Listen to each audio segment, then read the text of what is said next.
ओ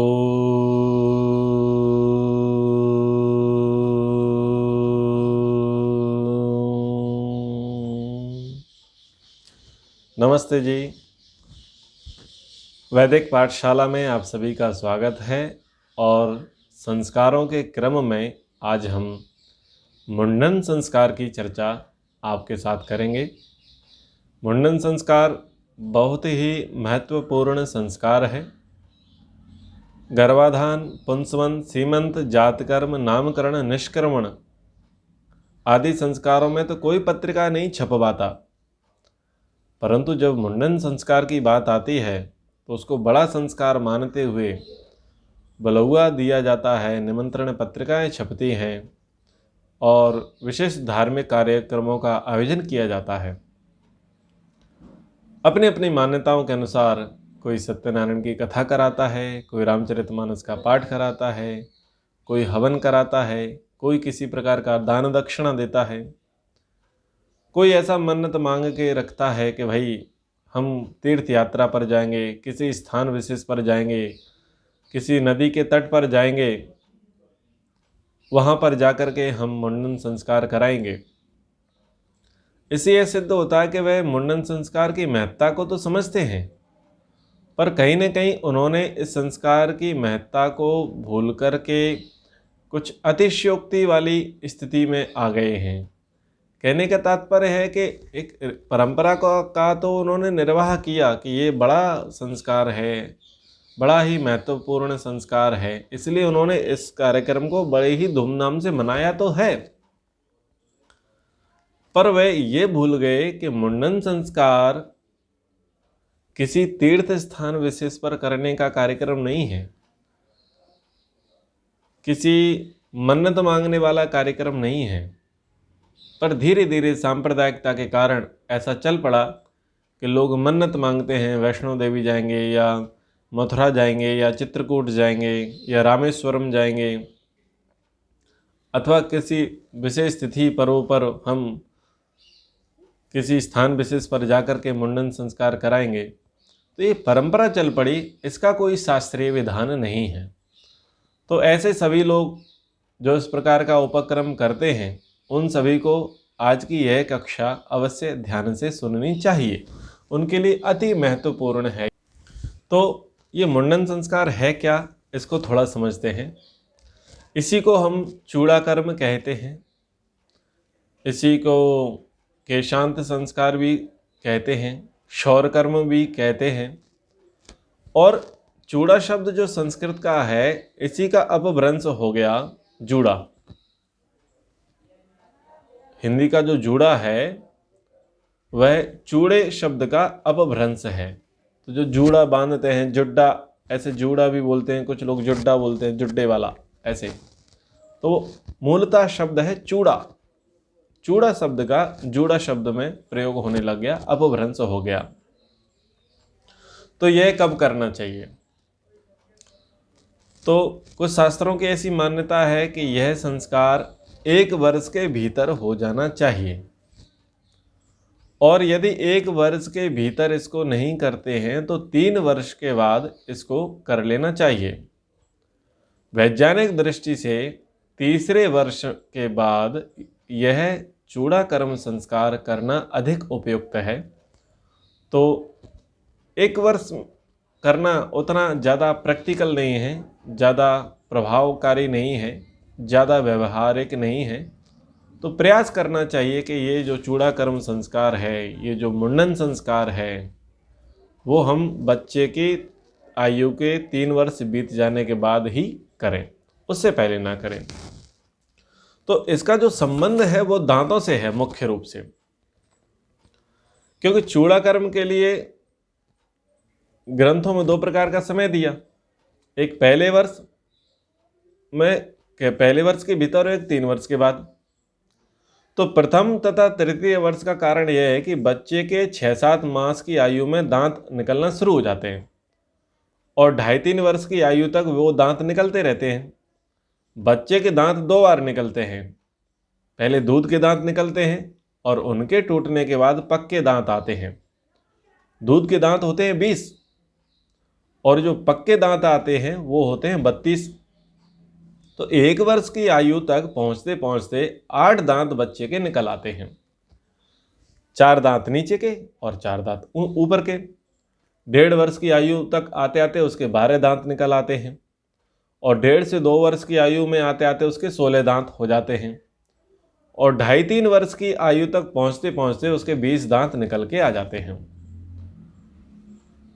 तो ये इतनी स्थिति होती है। तो दांत जब निकलते हैं तो निकलते समय सिर भारी होता है, गर्म रहता है, सिर में दर्द होता है, मसूड़े सूज जाते हैं, लार बहने लगती है बच्चों की। फिर बच्चों को दस्त भी लगते हैं, हरे पीले पनीले भारी भरकम दस्त उनको आते हैं, उनकी आंखें भी आ जाती हैं, और बच्चों के अंदर चिड़चिड़ापन भी बहुत हो जाता है। तो दांतों का भारी प्रभाव सिर पर पड़ता रहता है। इसलिए सिर को हल्का करने के लिए, ठंडा रखने के लिए सिर पर से बालों का बोझ उतार दिया जाता है, और जो बालों का बोझ उतारना है वही चूड़ा कर्म संस्कार है। तो इसकी कुछ वैज्ञानिक और व्यवहारिक प्रक्रियाएं भी हम समझें। शरीर में वैसे तो सब अंग अपने अपने काम की दृष्टि से बहुत मुख्य हैं, परंतु मस्तिष्क सबसे प्रमुख स्थान है। इसी से 5 ज्ञानेंद्रियों तथा 5 कर्मेंद्रियों का संचालन है। यह सारी मशीनरी खोपड़ी के भीतर रहती है। तो मस्तिष्क को ढकने वाली खोपड़ी के कई भाग होते हैं जो बचपन में ठीक प्रकार से जुड़ नहीं पाते। इन भागों के जुड़ने की अस्थि को संधि कहते हैं। खोपड़ी की अस्थियों की संधि 3 साल से पहले नहीं जुड़ती, इसलिए गर्भावस्था में ही शिशु के सिर पर बाल होते हैं, ताकि शिशु की खोपड़ी की भी रक्षा कर सकते हैं और खोपड़ी के भीतर मस्तिष्क सुरक्षित रहे। 3 साल के बाद खोपड़ी की अस्थियां जुड़ जाती हैं, इसलिए गर्भावस्था के बालों को निकाल देने का समय आ जाता है। और गर्भावस्था के बालों को जब तक खोपड़ी की और खोपड़ी की रक्षा द्वारा मस्तिष्क की रक्षा कर रहे थे, उस तरह से निकाल देने के उसके लिए उपयुक्त समय आ जाता है। तो पहला कारण, जब बच्चा 3 वर्ष का हो गया तो पहला कारण क्या है? पहला है मलिन बालों को बाहर निकाल देना, हटा देना। शिशु जब गर्भ में होता है तभी उसके बाल आ जाते हैं और वे मलिन हो जाते हैं। इन मलिन केशों को उस तरह से साफ कर देना आवश्यक है। इसी कारण मुंडन संस्कार किया जाता है। इन केशों को तभी तक रखना उचित है जब तक खोपड़ी की संधि अस्थियां आपस में न जुड़ें, क्योंकि तीसरे साल तक ये जुड़ जाती हैं। इसलिए इसके बाद इन मलिन केशों को रखने से कोई लाभ नहीं है। दूसरी बात, सिर की खुजली, दाद आदि से रक्षा। सिर पर बाल बने रहने से बच्चे के सिर में खुजली होती है, दाद हो जाती है, जुएं आदि अनेक रोग भी हो जाते हैं। इन रोगों से बच्चे को बचाने रखने के लिए बाल निकाल देना ठीक है। इन बालों के निकल जाने से बच्चे की सिर की सफाई अच्छी प्रकार से हो जाती है। तीसरा कारण क्या है? सिर के भारी होने से रक्षा। बालों के कारण सिर भारी रहता है और जिससे बच्चे को सिर में गर्मी, दर्द आदि सताते हैं। इस कारण भी सिर के बाल उतार देना चाहिए। और चौथा है नए बाल आने में सहायक। बाल जितने कटते हैं उतने ही नए पुष्ट बाल आते हैं। सिर पर उस तरह 2-3 बार फिर जाए तो बालों की जड़ मजबूत हो जाती है और नए बाल लंबे तथा दृढ़ होने में सहायता मिलती रहती है। इस मुंडन संस्कार के अंतर्गत नाई को मंत्रों के माध्यम से आदेश दिया जाता है और ऐसा लगता है कि जैसे मानो सर्जरी के औजारों का विशुद्धिकरण किया जा रहा हो, मानो किसी डॉक्टर को आदेश दिया जा रहा हो कि भाई संभलकर शस्त्र का प्रयोग करना। और नाई को अथर्ववेद के मंत्रों के द्वारा कहते हैं, उष्णेन उदकेन एहि, गर्म जल को लेकर आओ।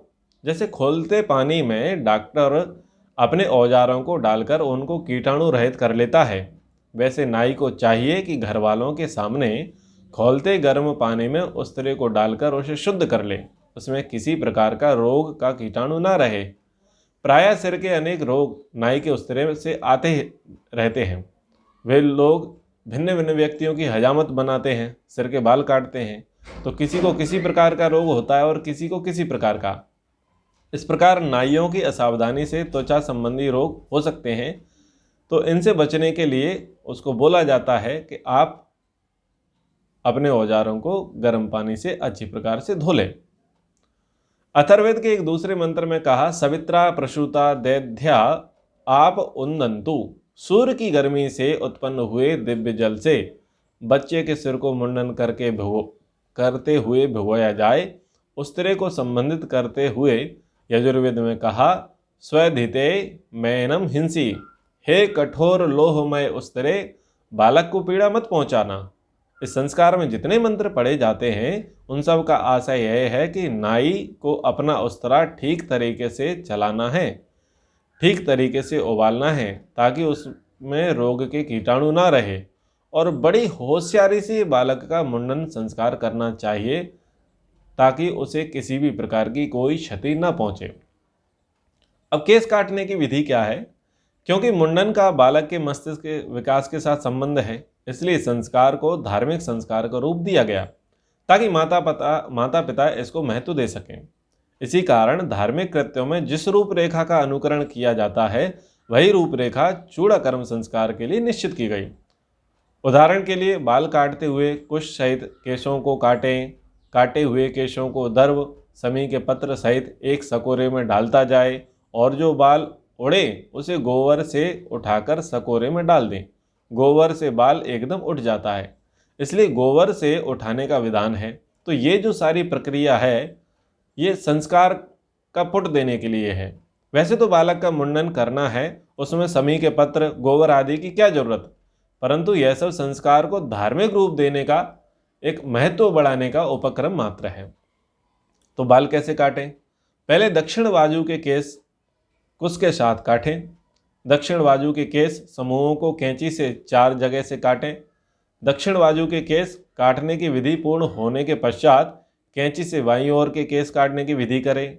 बाईं ओर के केस समूह को भी 4 बार काटें।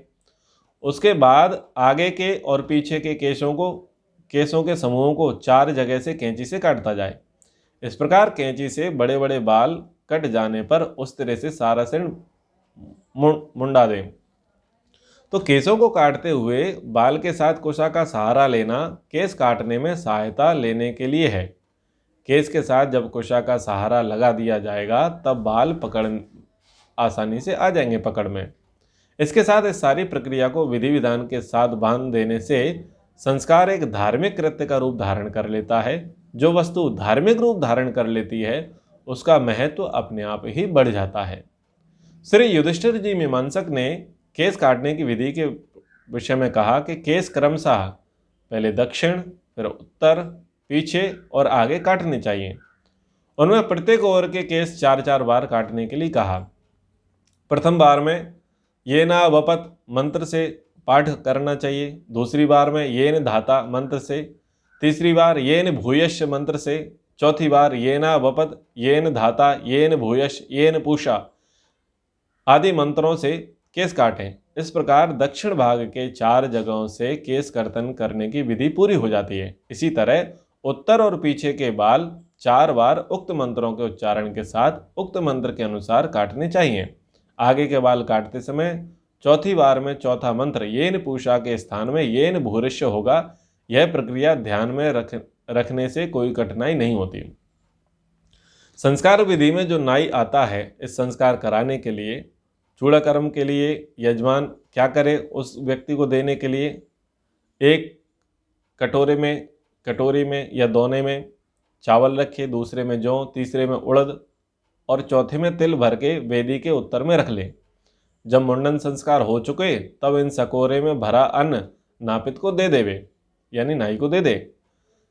यह विधि आशुलायन गृहसूत्र के अनुसार लिखी है, अर्थात वेदी के उत्तर में चावल, जौ, उड़द और तिल सकोरे में भरकर रखे। जिस समय यह गृहसूत्र लिखा गया था उस समय अधिकतर सिक्के के स्थान में उपभोग्य सामग्री देने की प्रथा थी, यानी पहले धन देने का नियम नहीं था, पहले अन्न देने का नियम था। तो ये जो सामग्री है ये उसकी सेवा के बदले है, नाई की सेवा के बदले। नाई जो बाल काटने आया है उसको ये वस्तुएं उस जमाने में दी जाती थी।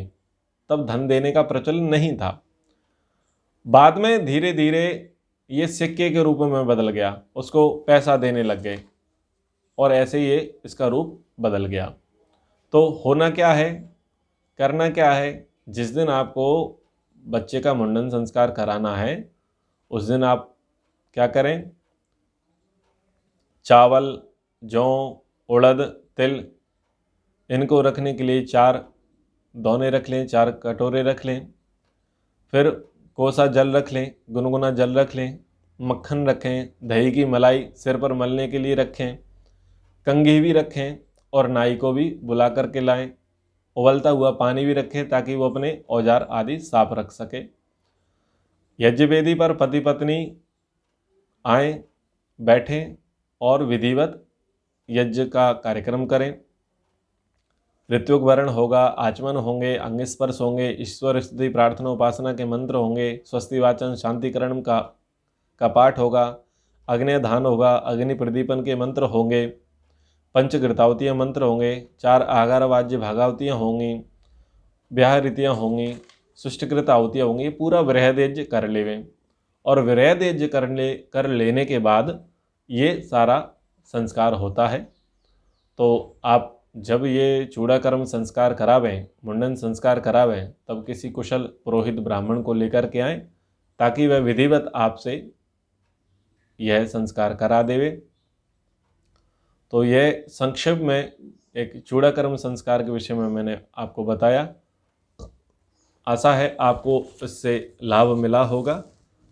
और फिर भी यदि आपको किसी प्रकार का इसमें संशय है तो आप पूछ सकते हैं, अपने शंकाएं रख सकते हैं। तो इतना कह करके आज के कार्यक्रम को हम यहीं पर विराम देते हैं।